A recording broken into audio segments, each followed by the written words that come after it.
Hi, I'm Phoebe Aurelia from Croydon FM and I'm with Rowenna Davis, who is running to be Labour's candidate for Mayor of Croydon. It would be good for us to know a little bit about you, what makes you you, your background. Yeah, sure. So I was born in South London and I moved to Croydon to become a teacher, actually, a secondary school teacher on London Road. Important fact about me is I am a mum, so usually I've got a 1-year-old and a 4-year-old, so my pockets are usually full of dummies and things. And I'm a councillor in Croydon as well. I love it here, and I turned 40 yesterday. There's a fact. Hey, happy birthday. Thank you. I've heard 40s are the really good years. Everyone I speak to, they're 30s, 40s, that's the good stuff. I think so, and also in my head, I've kind of been 40 for 10 years. So I think it's just time to embrace the real thing now. And what inspired you to want to run to be Mayor of Croydon? Well, I love Croydon. I love its people, its energy. It's London's youngest borough, its biggest borough, it's diverse, it's got energy, it's vibrant, it's got organisations like you just tearing things up. But you know what? Despite all of that talent, we're still being held back. We've got real problems, our streets just don't feel safe enough, don't feel clean enough, our town centre's not regenerated. And I'm trying to bring up my 2 little girls here. I want it to just be the best it can be, and at the moment it's just not there. And I really feel like I want to put my heart and soul into bringing out its potential and backing its people. What would you say is your top favourite things about Croydon? Oh my God. Okay, well, let me start from the beginning. So first of all, my 1-year-old this morning said the word tram, and it's one of her first words, right? And so I just love that she gets to grow up here. I love the history, the architecture, the fact you can walk around here and you've got Shakespearean buildings, Victorian buildings, and then modern architecture. Yeah. I love the fact that in 15 minutes I could go and be in central London, or I could be out in the most beautiful countryside walking. I love the food, but I think my favourite thing is the people. The generosity and talent and the spirit of Croydon's people, especially which I think we saw during the pandemic, the way people stepped up to help each other, the way neighbours help each other. I think that's very, very special. If you were to become Mayor of Croydon, what would be your top priorities? I think for me the top 3 is 1, the town centre. We're standing here, look at St George's Walk, it should be absolutely beautiful, but it does need some love.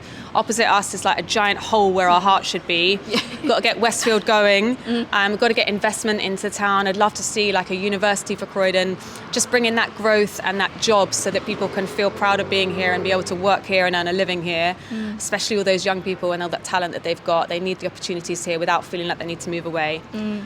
So that's the first one, is the town centre. And then I think the second one is crime.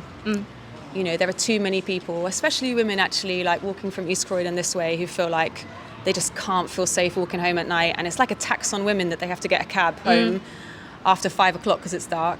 So that needs absolutely sorting out. And then I think the third one is quite basic, but cleanliness. Our streets just don't feel hygienic. The fly tipping's quite out of control. And I think to be proud of your place, you need to have a clean place. Certainly when I'm going around with my kids, just doesn't feel good enough yet. So I think those would be my top 3. Yeah, no, I completely agree. It just needs a little love. It needs a lick of love and just, But I know what you mean. I totally agree about the spirit of the people as well. That's what makes Croydon. That's what makes me feel proud to say that I live in Croydon. It's just the spirit of the people. So I completely agree. Yeah, but it's the people who've been in power haven't matched the quality of the people, right? The people are great, but anyone who's had any power over Croydon, if you're a developer or you're a politician, of whatever party, it just hasn't matched the people. And what would happen if you got people in power who really backed the people? That I think would be really exciting. Yeah, I was going to say, obviously Croydon's had so many challenges, in the past and currently, and I was going to say, what is your vision for the future of Croydon? And I guess a lot of that is to give it the love that it deserves. Yeah, the thing I always say, for what I'm going to run on is people first. So many other people have put their own interests first and the people last. And that is politicians of all parties. That is developers who put profit over people. That's landlords who are a bit irresponsible and let things fall into disrepair.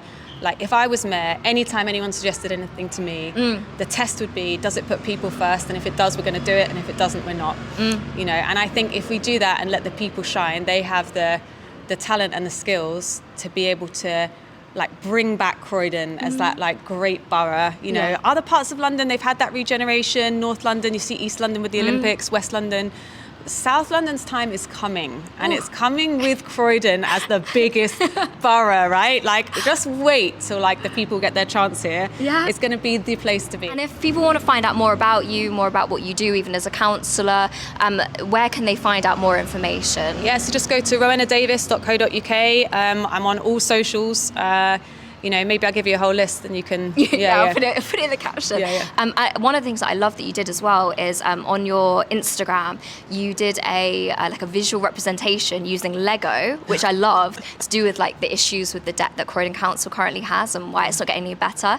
But I love that idea of like showing it in such a visual way that meant that other people would be able to understand it, because for me sometimes I don't really understand all the stuff that goes on with the council, especially when it comes to that debt that we hear a lot about. So seeing you come up with like a creative way to show that to someone like me who maybe didn't understand it, I thought it was really, I love that. So. Oh, thank you for saying that. I really appreciate it. And I was really ill at home, and I really wanted to try and make people understand what's going on with Croydon's budget, because it's not you that's got a problem here. It's the fact it's so complex and difficult that it's hard for anyone to get their heads around.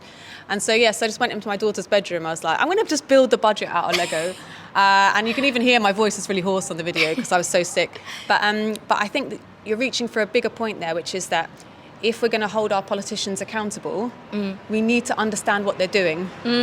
And it's incumbent on politicians to make it clear enough and accessible for your average human being.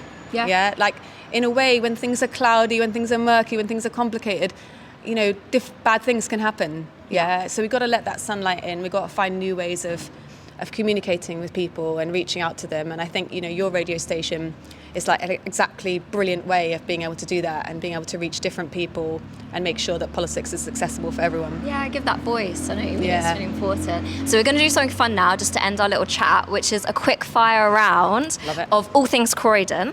So, are you ready? Yeah. 100%. Okay. Favourite place to eat in Croydon? Oh, probably Brixton on London Road. It's like one of my favourite Caribbean places. It's because it's opposite my old school. And every night before parents' evening, when it was going to be a long night, go in there, have some proper oxtail, rice and peas, and that would sort you out, like, without fail. Till the next day, you're the next day, yeah, exactly. Yeah, it's proper food. Yeah. No, I agree. Favourite park in Croydon? Oh, that's so difficult. I think like a hidden gem in my ward where I'm a councillor is Wadden Ponds. Okay. It's very secret, it's very hidden, but it's got like an amazing like water space in the middle with incredible wildlife. I take my girls down there to feed the ducks and the swans. It's like a little oasis, a secret oasis in Croydon. Oh, no, I like that. And favourite iconic Croydon building? Oh my God, I can't walk past the 50p building without like just being like, I'm home. So I think that's probably my favourite. Yeah. But the crazy mixture of architecture is like, it's wild. I love that. It's wild. Yeah. And I think that's why we get a lot of people wanting to film here, like crews and stuff. And I think one of the reasons is because it's just got such diverse buildings. Yeah. There is a time like period for every building that we have. So. Yeah. What's yours? You know what? I will actually say, we had the bells going a second ago. I would say the town hall. Yeah, I just think there's something so like regal about it. I don't know, like it's lovely. And I do love that the library attaches to it so people can go in there. I don't know, it's got a sense of community, so I do like that. It's very true. It's got a romance to it. And do you know what? Every time I walk in that door to like go to a council meeting or anything, that building makes me take a breath and go, what am I here for? Here for the people. Don't let ego get involved. Try not to get like party politics too involved. Just remember you're a servant of the people, and this is what this building has done before you were born, that will continue to do after you're born, and you're just like here to do your time as best you can. Yeah, I love that. And favourite Croydon radio station? Oh my God, I mean, come on. Favourite radio station just in Croydon? Or favourite radio station in the world ever? Yeah, come on now. It's 100% Croydon FM every single time. I was so honoured because I actually called and asked you if I could come and do this interview with you. Like, no one came to me. I was just like, please, Croydon FM. I'm such a fan. And I just love the fact that you are like from Croydon talent and building Croydon talent. That's everything that I would think a good mayor should be backing. And so just honoured to be here, and you're 100% my favourite station. Yes, you heard that. One word to describe Croydon. Vibrant. Okay. And what's one thing that you wish that outsiders, people who aren't from Croydon, knew about Croydon? Oh, we've got so many hidden secrets. Like, I still find, I don't know if you find this, but like if you say you're from Croydon, people go, They do like a little bit of a double take, Yeah. and they step back, but they don't know the talent and the skills and the generosity of the people and what we're capable of.